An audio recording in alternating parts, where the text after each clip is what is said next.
Meus irmãos, graça e paz, mais um dia da nossa leitura bíblica, iniciando mais dois livros. Passamos por Gênesis, Êxodo, Levítico e também pelo livro de Mateus, além de capítulos de Provérbios e Salmos. Iniciando hoje livro de Números e também o livro ou Evangelho segundo escreveu Marcos.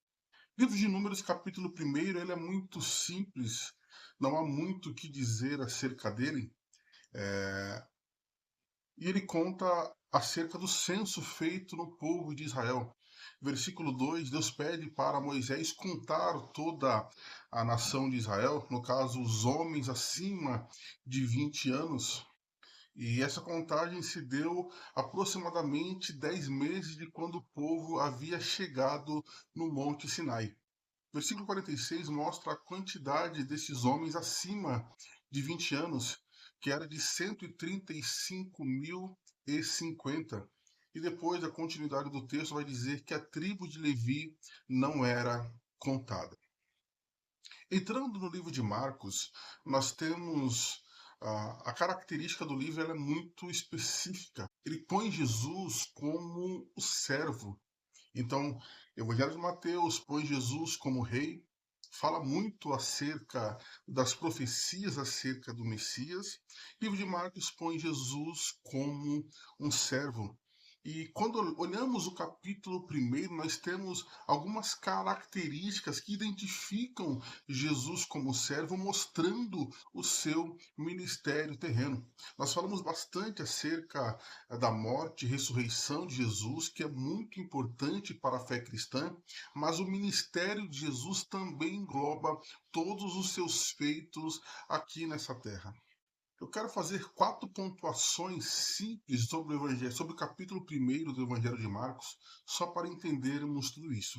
Versículo 17, Deus chama os seus primeiros discípulos e diz a eles que fariam deles pescadores de homens.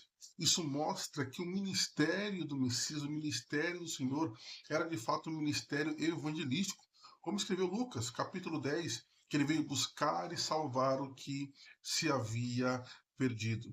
O segundo ponto, versículo 32. E os que trouxeram-lhe todos os que acharam enfermos e endemoniados, para que ele pudesse curar e também expelir os demônios. O terceiro ponto, versículo 35, diz que o mestre saía pela manhã, muito cedo, ainda estava escuro, mas ele saía, se retirava de todos aqueles que o acompanhavam para ir orar. Ou seja, uma das características de um servo é a oração.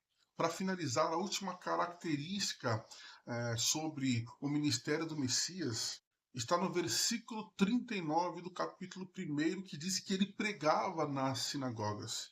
Ou seja, então o mestre ensinava. Então nós temos no capítulo 1 de Marcos, nós temos o ministério evangelístico, o ministério de curas e também a expulsão de demônios. Nós temos a oração e o ensino ou pregação da palavra. São as principais características do ministério de Jesus aqui nessa terra.